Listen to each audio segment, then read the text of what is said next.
कानून व्यवस्था नाम की चीज कोई प्रदेश में नहीं है। ऐसा प्रतीत होता है कि हरियाणा में सरकार ही नहीं।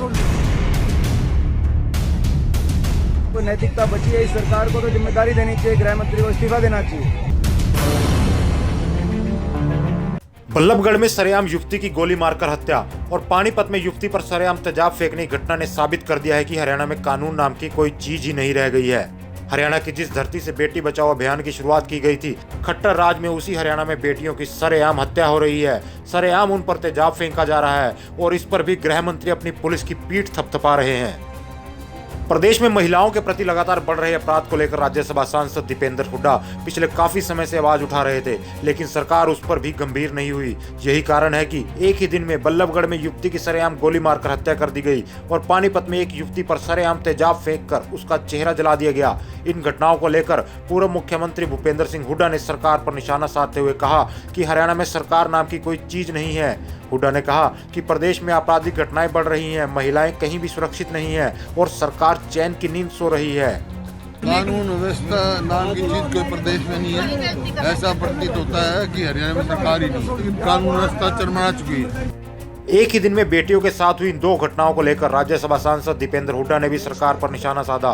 दीपेंद्र ने कहा कि आज हरियाणा में रोजाना 3 से 4 हत्याएं, 5 से 6 रेप, 50 वाहन चोरी, 54 लूट, चोरी, डकैती और फिरौती जैसी घटनाएं हो रही हैं, जो साबित करती है कि हरियाणा में आज जंगल राज चल रहा है। इसलिए गृह मंत्री को नैतिकता के आधार पर इस्तीफा दे देना चाहिए।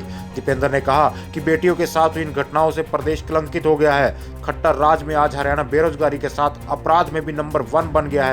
आज हरियाणा में अपराधी गोलियां चलाते हुए लड़की को उठाते हुए घूम रहे हैं। इन घटनाओं से साबित होता है कि हरियाणा में प्रशासन पूरी तरह से फेल हो चुका है। हरियाणा में जंगल राज पूर्णतः कायम हो चुका है। हरियाणा सरकार पूरी तरह प्रशासन विफल हो चुका है। ये आज दुर्भाग्य है कि हमारा प्रदेश बेरोजगारी में भी नंबर 1 है और अपराध में भी नंबर 1।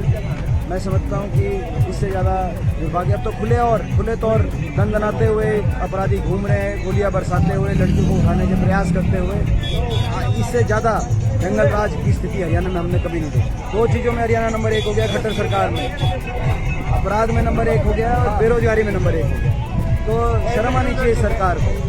ये मैं समझता हूँ कि कोई नैतिकता बची है इस सरकार को तो जिम्मेदारी देनी चाहिए, गृह मंत्री को इस्तीफा देना चाहिए। इस तरह के खुलेआम कत्लेआम हरियाणा के अंदर जो चल रहा है, ये बर्दाश्त नहीं करेगी जनता। एनसीआरबी की रिपोर्ट भी हरियाणा में लगातार बढ़ रहे अपराध के ग्राफ को साफ दिखा रही है। कभी खुद को बचाने के लिए दूसरे राज्यों की शरण लेने वाले अपराधी आज फिर से हरियाणा में खुलेआम घूम रहे हैं। बेटियों को बचाने का नारा देने वाली बीजेपी सरकार के नेता ही आज बेटियों को अपनी स्टेज पर नचाने का काम कर रहे हैं। ऐसे में फिर इस खट्टर राज में बेटियां कैसे सुरक्षित रह सकती हैं?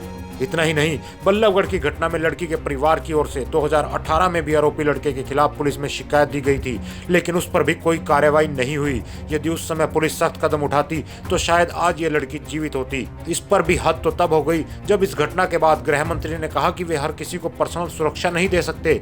अरे मत दीजिए सुरक्षा, कम से कम जो शिकायत आती है उस पर तो एक्शन ले सकते हो गृह मंत्री जी। लेकिन लगता नहीं है कि आपकी पुलिस अपराधियों पर लगाम कसना चाहती है, क्योंकि यदि ऐसा होता तो इस मामले में 2 साल बाद तक भी एक्शन क्यों नहीं लिया गया।